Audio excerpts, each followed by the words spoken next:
देश संविधान से चलेगा या शरीयत से चलेगा? ये सवाल मैं जानता था कि ये सवाल जरूर आएगा।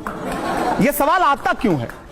दरअसल ये एक खेल है जिस खेल में मीडिया खास तौर से किसी मुस्लिम राजनेता को उलझाने की कोशिश करता है। संविधान कहता है कि आपको फ्रीडम है अपनी आस्था के अनुसार धर्म चुनने का, आप जिस धर्म को मानते हैं उसका सम्मान करने का। इस्लाम धर्म कहता है जिस देश में रहते हो उससे मोहब्बत तुम्हारे ईमान का हिस्सा है। यह सवाल क्यों आता है कि आपको देश ज्यादा पसंद है या इस्लाम पसंद है, या देश ज्यादा पसंद है या संविधान तो धर्म के आधार पर नहीं चलता है। अगर कोई मुझे पूछे कि आपके वालिद संविधान में लिखा है धर्मनिरपेक्षता के बारे में, आप रुको जरा, सबर करो। आपकी मां आपको नहीं, संविधान में धर्मनिरपेक्षता लिखा है तो धर्मनिरपेक्ष, मैं आप मेरे सामने अभी पूजा करिए, भजन गाइए, मैं आपका सम्मान करूंगा। मैं नमाज पढ़ूं, मैं कुरान की आयत पढ़ूं, आप मेरा सम्मान करिए। धर्मनिरपेक्षता का मतलब यह है। धर्मनिरपेक्षता का मतलब यह नहीं है, गलत तरीके से व्याख्यायित किया गया। सेकुलरिज्म का मतलब यह नहीं कि आप मेरा धर्म मानने लगे, मैं आपका धर्म मानने लगूं। हम दोनों एक दूसरे के धर्म का सम्मान करें, यह है सेकुलरिज्म। ये बड़ी अच्छी बात कही आप। अमित शाह जी ने भी सदन के अंदर बोला, बीजेपी कहती है कि शरीयत को मानना है तो पूरा माना जाए, मुसलमान सेविंग्स अकाउंट ना खोलें, लोन ना लें, बैंक में नौकरी ना करें। वो कहते हैं कि शरीयत के क्रिमिनल लॉ को भी माने, चोरी करने पर हाथ काट दें, बलात्कार पर सिर कलम कर दें। मंत्री महोदय से कहना चाहता हूं कि आप संविधान को मानते हैं तो पूरा माने, आधा अधूरा मत माने। देश के मुसलमानों को भी संवैधानिक तरीके से अपना नागरिक मान के, प्रधानमंत्री और गृह मंत्री कैसे? आपने सवाल के जवाब में सवाल दे दिया। क्यों नहीं करूंगा, क्यों नहीं करूंगा? सवाल के जवाब में लेकिन अगर ये फैक्ट है तो उसके बारे में क्या कहेंगे? मेरा सवाल है कि क्या देश का प्रधानमंत्री एक धर्म का होता है या सबका होता है? देश का गृह मंत्री एक धर्म का होता है या सबका होता है? राज्य का मुख्यमंत्री एक धर्म का होता है या सबका होता है? नहीं, मुझे मजाक नहीं उड़वाना अपनी चीज का, मैं नहीं बताऊंगा आपको।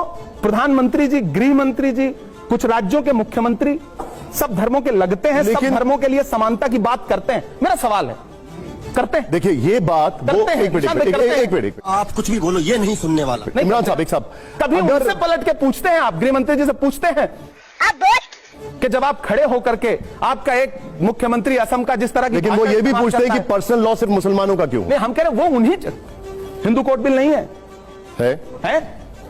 इस देश में सिखों के लिए अलग से। लेकिन उसके लिए कहा जाता है कि कांग्रेस ने उसको ऐसा बनाया कि उसमें कोई भी स्पेशल अधिकार नहीं मिलता। मीठा मीठा गप, कड़वा कड़वा थू। कुछ भी हो आप बाकी जाके कांग्रेस पे क्योंकि आपको मुसलमानों के कंधे पे बंदूक रख के वोट मांगना है, इसलिए आपको मुसलमानों को टारगेट करना है। मुझे पता है आप मस्जिदों के नीचे भगवान नहीं ढूंढ रहे हैं, आप वोट बैंक ढूंढ रहे हैं। सही पकड़े हैं, इसलिए आपको बुरा कहना है। ठीक है, कहिए, धीरे धीरे जनता समझदार होगी। और जब देखिए, सच बात है, मोहब्बत की सदाएं देना और मोहब्बत के लिए लोगों को एकजुट करना थोड़ा मुश्किल काम है। नफरत के लिए आप किसी चौराहे पे खड़े हो जाइए, किसी भी धर्म के हों, आप अपने धर्म का नारा लगाना शुरू कर दीजिए, आए बाएं बकने लगिए, 100 लोग खड़े हो जाएंगे। बात तो सही है, 1000 लोग खड़े हो जाएंगे। और आप खड़े होकर के मोहब्बत की बात करना शुरू करिए, लोग कहेंगे पागल है क्या यार ये। अच्छा इमरान साहब, इस दौर में मोहब्बत की बात कर रहा है, नादान हो, इस दौर में क्या ढूंढ रहे हो तुम? जहर की शीशी में दवा ढूंढ रहे हो। क्या बात है सर, क्या बात है सर। इमरान साहब, अगला शेर नहीं मिसरा सुना रहा हूं और आप इसको पूरा मुकम्मल करिएगा। ये बताइए कि कवि का इशारा किस तरफ है जब आप लिखते हैं कि गोबर को कोहिनूर बताने में रह गए? मैं संबित पात्रा की तरफ मेरा इशारा है। अच्छा। उन्होंने बताया था पूरा शेर चैनल पे, ये सोशल मीडिया पे बड़ा वायरल हो रहा है, पूरा शेर तो पढ़ दीजिए। नहीं, मतलब अब उन पर बस एक ही मिसरा याद रखने का मन करता है, उसके बाद भुला दिया मैंने, क्योंकि बाद में मुझे समझ में आया कि मैं थोड़ा मैच्योर हो गया हूं। ठीक है, अब ये शो को मैं वाइंड अप कर रहा हूं, लेकिन उससे पहले, हाँ, अरे वाह क्या बात है, लेकिन उससे पहले कुछ 2 लाइनें हम सभी सुनना चाहेंगे कि नहीं सुनना चाहेंगे इस देश के ऊपर, जरा बताइए। हम करते हैं प्रबंध, आप चिंता मत। कुछ 2 लाइनें। नहीं, देश तो देखिए, मेरी एक नज्म है कि मैं तरन्नुम में सुना देता। बिल्कुल, अब माहौल ऐसा बना हुआ है कि सुना देता, और बहुत अच्छा, आपको बधाई देता हूं। पहली बार बहुत शानदार संपादक आपने बुलाए जिनसे अलग अलग मिलने का मेरा मन था, एक साथ मिल गए। श्रोता बहुत अच्छे, शो बहुत अच्छा, मेरी बड़ी शुभकामनाएं शो के लिए। सुना रहे हैं।